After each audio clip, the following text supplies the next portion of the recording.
Welcome back to my channel. আশা করি সকলে খুব ভালো আছো, আমিও খুব ভালো আছি। ভীষণ ঠান্ডা পড়েছে বলো। যাই হোক, ঠান্ডার সময় এইটুকু ঠান্ডা না পড়লে কি করে হবে। দিনটা ছিল আমাদের বিয়ের জন্মদিন, প্রায় খানিকটা অনেক আগেই বলতে পারো। আমারই একটু দেরি হয়ে গেল ব্লগটা এডিট করতে। তো যাই হোক, তোমাদের সাথে সারা দিনটা শেয়ার করে ফেলবো, কারণ ছোট জিনিস বড় জিনিস সবই তোমাদের সাথে শেয়ার করি। এটা ছিল আমাদের সেকেন্ড ইয়ার অ্যানিভার্সারি, মানে বিয়ের 2 বছরের জন্মদিন। রাত্রেবেলা একটু কেক কেটে নিয়েছিলাম। এটা দুজনের তরফ থেকে দুজনকে দেওয়া ছোট্ট উপহার। এই টুকরো টুকরো জিনিসগুলোই তো একসাথে জড়ো হয়ে দিনটাকে, জীবনটাকে স্পেশাল করে তোলে, তাই না? যাই হোক, আমাদের আয়োজনটা তোমাদের সাথে শেয়ার করলাম। খুবই ছোট্ট ঘরোয়া আয়োজন, তাও সবই তোমাদের সাথে শেয়ার করি। তোমরা কিন্তু জানিও কেমন হয়েছে। এই একটু স্ন্যাক্স এনেছিলাম, আর সাথে একটু কেক ছিল। এই ছোট্ট আয়োজন আমাদের দুজনের। আমরা দুজন নিজেদের মতন করে সেইটুকু সেলিব্রেট করে পরের দিন সকালে সাজুগুজু করে বেরিয়ে পড়েছিলাম, কারণ এই দিনটাতে না বেরোলে কিন্তু হয় না। আর তার উপর আবার উপরি পাওনা ছিল, দিনটা ছিল রবিবার। সো দুজনেরই ছুটি, তাই আর কোনো দিকে না চিন্তা করে সোজা বেরিয়ে গেলাম দুজনে এই আমাদের বিয়ের জন্মদিনটাকে সেলিব্রেট করতে। কোথায় গেছিলাম সেটাও তোমাদের সাথে অবশ্যই শেয়ার করব। ঘুম থেকে উঠে পড়েছিলাম, প্রায় ধরো 6:30 মতন হবে। উঠে সকাল সকাল রেডি হয়ে নিয়েছি দুজনেই। ঘরের সমস্ত কাজকর্ম করে ঠাকুর দিয়ে দুজনেই বেরিয়ে পড়লাম দক্ষিণেশ্বরের উদ্দেশ্যে। আসলে এই দিনটা আমি চেষ্টা করি একটু মন্দিরে পুজো দিয়ে শুরু করার, বা মন্দির দর্শন করে শুরু করার। তো যাই হোক, আর দক্ষিণেশ্বরে অনেক দিন যাওয়াও হয় না, সেই আগের বছর গেছিলাম।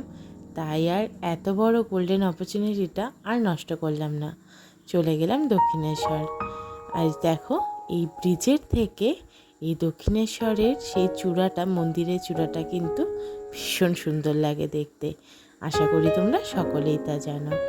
বাসে করে নেমে পড়েছিলাম লঞ্চ ঘাটের সামনে, যে দক্ষিণেশ্বরের গেটটা রয়েছে, সিঁড়ি দিয়ে নেমে যাওয়া যায় সেইখানে।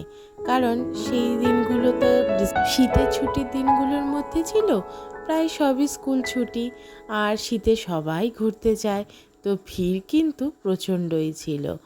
তোমাদের একটা কথা বলে রাখি, আমরা এমন সময় লাইনটা দিয়েছিলাম, আমরা তো ভেবেছিলাম পুজো দিতে দিতে 4টে বেজে যাবে, কারণ মাঝখানে 1:30 থেকে 4টে অবধি মন্দির বন্ধ থাকে মায়ের ভোগের জন্য। তো যাই হোক, মা চেয়েছেন বলেই আমরা কিন্তু 1:30টার আগেই পুজো দিতে পেরেছিলাম। লাইনটা ভীষণ তাড়াতাড়ি গেছে, আর আমরাও পুজো দিয়েছি, তারপরেই লাইনটা বন্ধ হয়েছে। তারপরে অনেক মানুষ দাঁড়িয়েছিলেন, যারা আবার 3:30 বা 4টের পরে মন্দিরে ঠাকুর দর্শন করতে পারবেন। তো যাই হোক, সেখান থেকে পুজো দেওয়ার পর একটা ক্যাব বুক করে নিয়েছিলাম। পুজো দেওয়ার পর হাতে কিছুটা সময় ছিল, তাই ক্যাব বুক করে সোজা চলে গেলাম নিউ টাউন। আর নিউ টাউনে কোথায় যাব নিশ্চয়ই গেস করতে পারছো, ইকো পার্ক। ইকো পার্কে গেছি ইকো পার্ক ঘুরতে, সেটা নয়, অনেক দিনের ইচ্ছে ছিল ইকো পার্কের ক্যাফে একান্তেতে একটু সময় কাটানোর বা একটু ঘোরার। তো সেই জন্যই সেই সুযোগটা সেদিনই হয়ে গেল। তো এটা হচ্ছে গেট নাম্বার 2। এখান থেকে টিকিট কাউন্টার থেকে আমরা টিকিট কেটে নিয়েছিলাম। ও আচ্ছা, হ্যাঁ বলে রাখি একটা কথা, এখন কিন্তু ইকো পার্কে অনলাইনেও টিকিট কাটার ব্যবস্থা হয়ে গেছে। তোমরা আশা করি সকলেই তা জানো, আমি হয়তো পরে জেনেছি।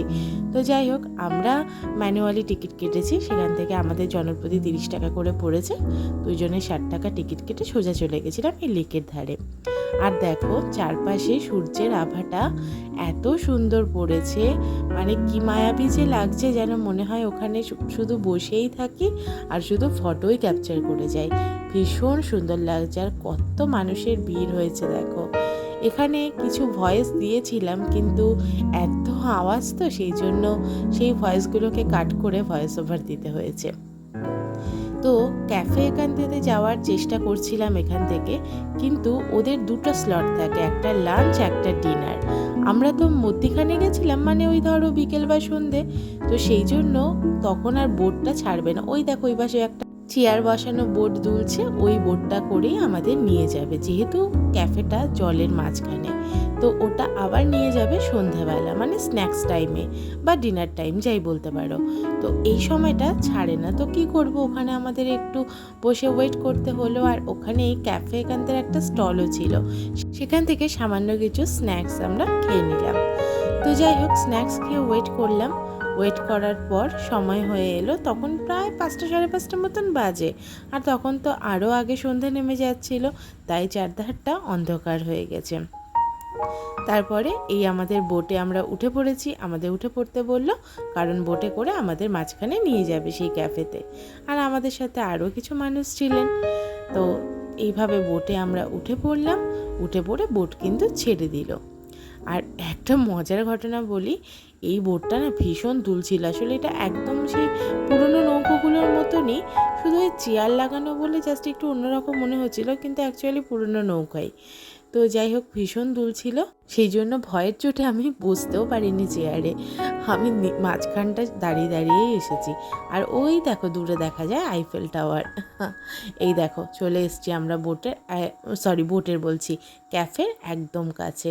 আর এটা দেখেছো হাউস বোট, মানে তোমাদের বলছি এই যে আমাদের নামাবে যে জায়গাটা, চলো দেখাচ্ছি। যে জায়গাটা আমরা নামবো সেই জায়গাটার চারপাশে তো ভীষণ সুন্দর গার্ডেনিং করা রয়েছে।